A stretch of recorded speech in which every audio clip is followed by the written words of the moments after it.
Assalamualaikum warahmatullahi wabarakatuh. Nama saya Wahida Indra Wirawan dari Prodi Akuntansi semester 6 A. Saya di sini akan mempresentasikan hasil penelitian saya untuk memenuhi tugas dari mata kuliah metodologi penelitian.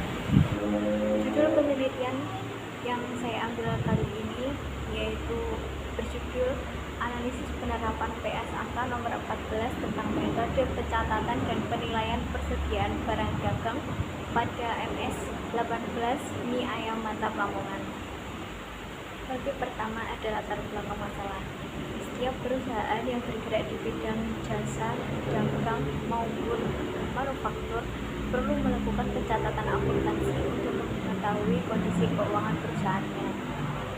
Kondisi keuangan perusahaan dapat dilihat dari laporan keuangan yang dihasilkan, apakah mengalami keuntungan maupun sebaliknya. Proses transaksi perusahaan dagang hampir sama dengan perusahaan jasa, hanya saja berbeda dalam hal pencatatan persediaan. Perhitungan harga pokok penjualan pada perusahaan dagang dilakukan pada saat terjadinya penjualan barang dagang, yang dalam hal ini mengakibatkan berkurangnya jumlah persediaan barang dagang yang dimiliki oleh perusahaan. Persediaan adalah salah satu syarat pokok yang harus dipenuhi dan dimiliki oleh suatu perusahaan di dalam aktivitas perdagangan, karena dalam perdagangan yang diperdagangkan adalah persediaan tersebut. Pada laporan neraca saldo perusahaan dagang, persediaan adalah salah satu aktiva lancar yang mempunyai nilai investasi terbesar, sehingga dari hal tersebut di atas kita dapat mengetahui betapa pentingnya persediaan bagi suatu perusahaan. Persediaan merupakan hal yang sangat penting karena baik laporan laba rugi maupun neraca tidak akan dapat disusun tanpa mengetahui nilai persediaan. Kesalahan dalam mencatat dan menilai persediaan akan langsung berakibat kesalahan dalam laporan laba rugi atau neraca.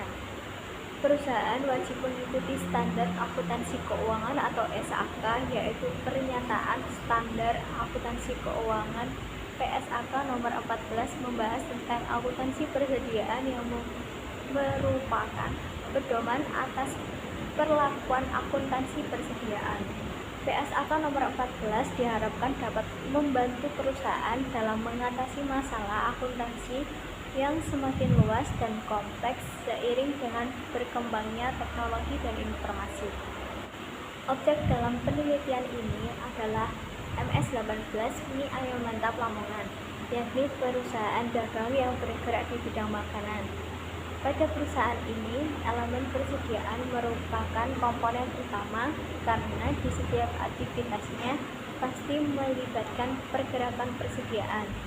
Berdasarkan hal tersebut, maka sangat perlu untuk melakukan pencatatan dan penilaian persediaan yang sesuai dan layak dengan keadaan serta kondisi perusahaan. Selanjutnya ada rumusan masalah berdasarkan penjelasan dari latar belakang masalah yang dijelaskan sebelumnya.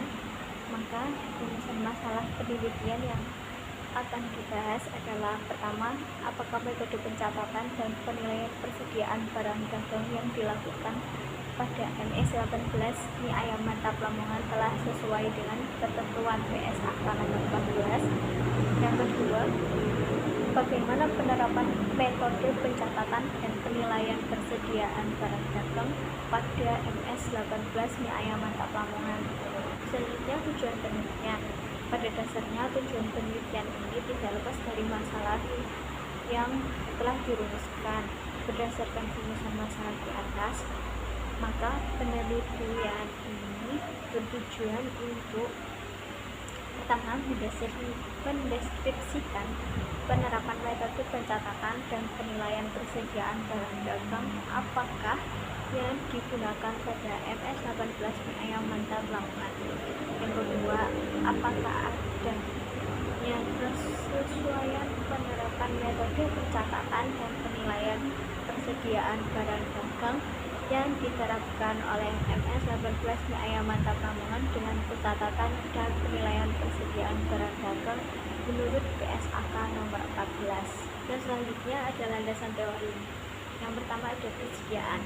Persediaan merupakan aset perusahaan yang mempunyai pengaruh yang sangat sensitif bagi perkembangan finansial perusahaan. Dalam akuntansi, persediaan adalah harta lancar yang dimiliki oleh suatu perusahaan yang digunakan untuk kegiatan bisnis untuk dijual tanpa perubahan bentuk atau diproses lebih lanjut dalam perusahaan manufaktur sehingga mempunyai nilai dan bentuk baru kemudian dipasarkan. Informasi persediaan yang disajikan suatu badan usaha dalam laporan keuangan merupakan hasil akhir yang diperoleh melalui tahap-tahap sejak transaksi terjadi sampai dengan penyusunan laporan keuangan. Agar pelaksanaan akuntansi benar-benar dapat mencapai tujuannya, diperlukan suatu ketetapan sebagai pedoman dan pelaksanaannya. Di Indonesia, pedoman tersebut adalah Standar Akuntansi Keuangan atau SAK. Pernyataan Standar Akuntansi Keuangan atau PSAK nomor 14 tahun 2015 menjelaskan bahwa pengertian persediaan adalah aset sama dengan A. Tersedia untuk dijual dalam kegiatan usaha normal, B. Dalam proses produksi dan atau dalam pengadaan, C. Dalam bentuk bahan atau perlengkapan untuk digunakan dalam proses produksi atau pemberian jasa. Pernyataan Standar Akuntansi Keuangan 2015 lebih ditegaskan lagi pada apa saja yang dapat dikategorikan sebagai persediaan, yaitu persediaan meliputi barang yang dibeli dan disimpan untuk dijual kembali. Misalnya barang dagang dibeli oleh pengecer untuk dijual kembali, atau pengadaan tanah dan properti lainnya untuk dijual kembali. Selanjutnya ada jenis-jenis persediaan. Persediaan diklasifikasikan sebagai berikut. Pertama, ada persediaan barang dagang. Barang yang ada di gudang dibeli oleh pengecer atau perusahaan perdagangan seperti importir atau eksportir untuk dijual kembali. Biasanya barang yang diperoleh untuk dijual kembali secara fisik tidak diubah oleh perusahaan pembeli. Dan persediaan manufaktur. Persediaan gabungan dari entitas manufaktur yang terdiri dari: pertama, persediaan barang baku. Yang kedua, ada persediaan barang dalam proses. Yang ketiga, persediaan barang jadi. Yang keempat, persediaan manufaktur. Selanjutnya, persediaan rupa-rupa. Barang-barang seperti perlengkapan kantor, kebersihan, dan pengiriman. Persediaan jenis ini biasanya digunakan segera dan biasanya dicatat sebagai beban penjualan umum. Yang ketiga, ada metode pencatatan persediaan. Metode pencatatan persediaan ada dua, yaitu metode mutasi persediaan dan metode persediaan fisik, di mana metode ini digunakan untuk menganalisis masalah yang penulis angkat. Yaitu pencatatan persediaan secara mutasi. Menurut Walter E. Harrison, sistem perpetual menggunakan perangkat lunak komputer untuk menyimpan catatan persediaan di tangan. Sistem ini dapat mengendalikan barang seperti pakaian, perabotan, mobil, perhiasan, peralatan rumah tangga, dan sebagian besar jenis persediaan lainnya. Dengan sistem perpetual, sebuah perusahaan harus menghitung persediaan di tangan setiap tahunnya. Sistem pencatatan ini akan secara terus-menerus menunjukkan berapa besarnya saldo persediaan dagang yang ada di gudang untuk masing-masing jenis persediaan. Yang selanjutnya, metode pencatatan fisik atau periodik.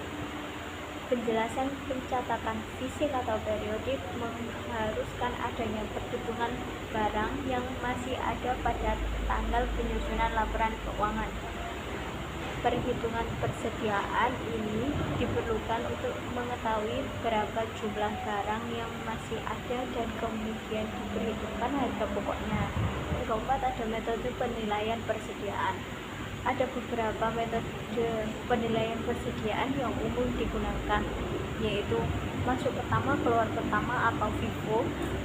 Yang kedua ada masuk terakhir keluar pertama atau NIFO. Yang selanjutnya biaya rata-rata atau average. Selanjutnya poin kelima yaitu penelitian terdahulu. Yang pertama ada Karamoy tahun 2013 dengan judul penelitian analisis penerapan metode pencatatan dan penilaian persediaan barang dagang menurut PSAK nomor 14 pada PT Tirta Investama Manado. Hasil penelitian pengungkapan persediaan telah sesuai dengan standar akuntansi yang berlaku di Indonesia, yaitu PSAK nomor 14 dan metode penelitian dan metode penilaian persediaan menggunakan metode FIFO. Ada Sambuaga tahun 2013 dengan judul penelitian evaluasi akuntansi persediaan pada PT Sukses Era Niaga Manado dengan hasil kesimpulan penerapan akuntansi persediaan pada PT Sukses Era Niaga Manado telah sesuai dengan PSAK nomor 14 dan metode penilaian persediaan menggunakan metode FIFO. Ketiga ada Riko Pelumban Torunan, judul analisis penerapan akuntansi persediaan berdasarkan PSAK nomor 14 pada PT Electronic City Indonesia cabang Medan dengan hasil penelitian menggunakan metode deskriptif dan data yang diperoleh adalah data tahun 2012, data yang dikumpulkan melalui wawancara dan studi dokumentasi. Dan selanjutnya buktikan metode penelitian. Pertama ada jenis penelitian. Peneliti menggunakan studi analisis deskriptif kualitatif. Jenis ini adalah di mana data yang berkaitan dengan masalah penelitian yang berasal dari buku-buku, modul perusahaan, serta sumber lainnya. Dan selanjutnya lokasi penelitian. Dalam penelitian ini, penulis melakukan penelitian pada MS 18 Miaya Mantap Lamongan yang beralamatkan di Jalan Lamongan nomor 6 Lamongan dan juga di Jalan Soko Utara Asrama Haji Lamongan. Jadi ada sumber data. Sumber data dalam penelitian ini adalah sumber data primer dan sumber data sekunder. Data primer yaitu data yang diperoleh secara langsung dari objek penelitian, dalam hal ini adalah MS 18 Lamongan. Data ini memerlukan pengolahan lebih lanjut dan dikembangkan dengan pemahaman sendiri oleh penulis. Misalnya data yang diperoleh dari hasil wawancara mengenai metode pencatatan dan penilaian persediaan apakah yang diterapkan atau digunakan oleh perusahaan. Yang kedua data sekunder. Data sekunder yaitu data yang diperoleh dari perusahaan dan data tersebut sudah diolah dan terdokumentasi di perusahaan seperti sejarah singkat perusahaan, struktur organisasi perusahaan, laporan laba rugi maupun neraca perusahaan. Selanjutnya teknik analisis data. Untuk menganalisis data yang diperoleh dalam penulisan penelitian ini, peneliti menggunakan metode analisis deskriptif kualitatif, yang dimana di dalam penelitian ini perusahaan menggunakan metode FIFO, yaitu masuk pertama keluar pertama dalam persediaan barang dagang mereka yang untuk dijual, dan menggunakan metode analisis deskriptif kualitatif, di mana di dalam penelitian ini perusahaan menggunakan metode perpetual dalam pencatatan persediaan barang dagangnya, di mana dengan menyusun data yang diperoleh dari MS 18 Miaya Mantap Lamongan mengenai pencatatan dan penilaian persediaan, kemudian diinterpretasikan dan dianalisis apakah telah sesuai dengan PSAK nomor 14 sehingga dapat memberikan informasi bagi pemecahan masalah yang dihadapi. Sekian presentasi dari saya. Apabila ada kekurangan saya mohon maaf. Wassalamualaikum warahmatullahi wabarakatuh.